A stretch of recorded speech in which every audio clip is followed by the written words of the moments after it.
Okay, I'm going to attempt to supplement the information we did in class on an electron's address. This topic can be confusing and I want to try and make sure it's clear. So I'm going to go through this and you can kind of stop and pause and think about things, and hopefully this makes what we've done all the more clear. Okay, so we've talked about the energy levels, and within the different energy levels, there are sublevels. I like to think of the sublevels as rooms on a floor. I think that is that's a clearer picture for me. So if I look at this and say, okay, this is the first floor, there's one room in it. It's the S room. Okay, that's the only room. The second energy level, or the second floor, has two rooms, the S room and the P room. And you'll notice every energy level has an S, what we call sublevel, or an S room. So the S sublevel. Second level has S and P, third level has SP and D, and fourth has SP, D, and F. Okay, these are the only four different sublevels that there are. So anything beyond the fourth energy level is going to have the same four sublevels. Okay, you're just going to get further and further out from the nucleus. So if we have our ground floor, first level, one room. Second floor, two rooms. Third floor, three rooms. Fourth floor, four rooms. Okay, so the energy levels have different sublevels. And here's the periodic table. So this is kind of going to show you the different blocks where the elements fall as we're putting electrons into the different levels, sublevels. This is what we refer to as the S block. Okay, this is the 1S. So this is the S room on the first floor, the S room on the second floor, the S room on the third floor, fourth, fifth, sixth, and seventh, and so on. Okay, this is our P block. Okay, the P block. So you'll notice it starts with 2P. There's no 1P because remember, on the first energy level, there was no P sublevel. So we start on the second level, or the second floor, with the P block. So we have the 2P, 3P, 4P, 5P, 6P. Okay. Then if you remember the D sublevel didn't start till the third energy level.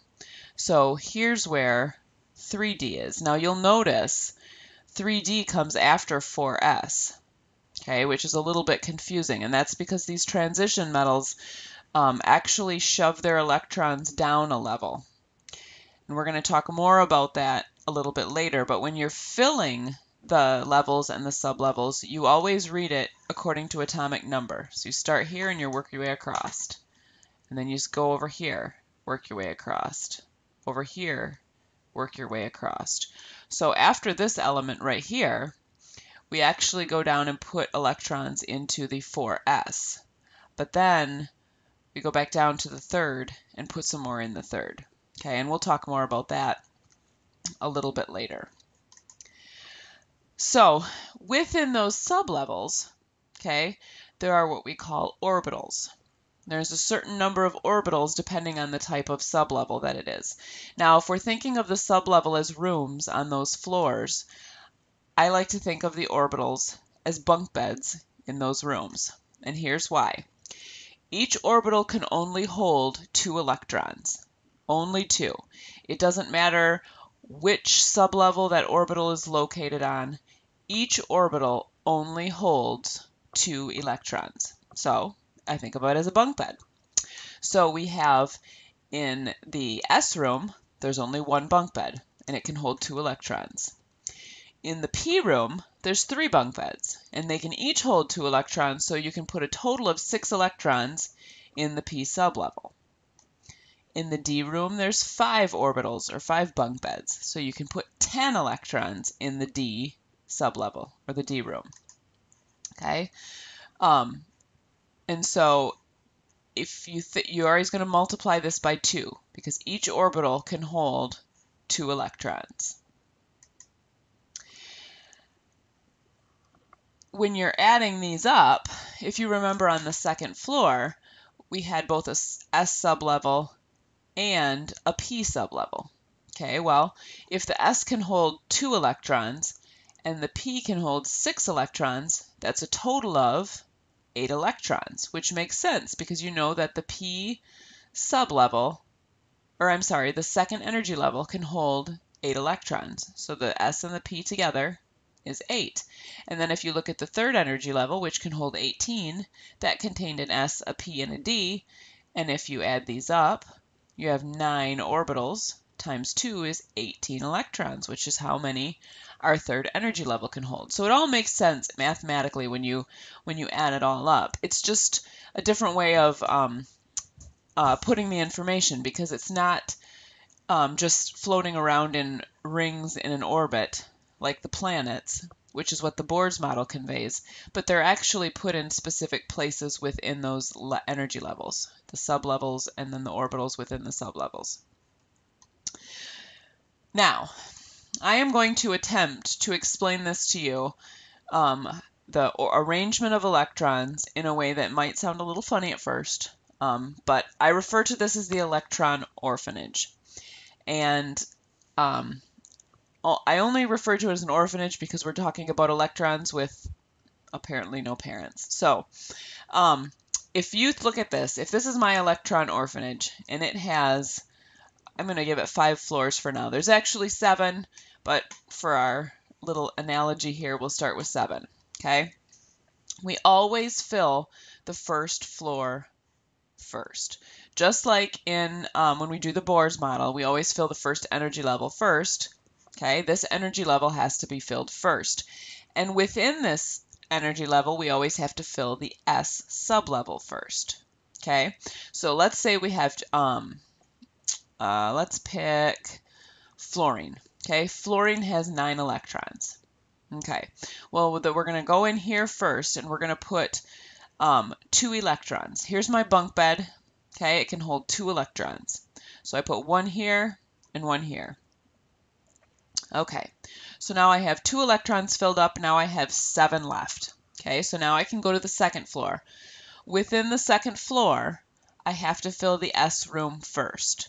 Okay, so I'll put 1 electron here, 1 electron here. Okay, now my S room is full. It's only got the 1 orbital, holds 2 electrons. So now a total of 4 electrons have been placed, and there are 5 left. Okay, now I'm going to go over to the P room. Okay, well, here's where it gets a little bit more confusing.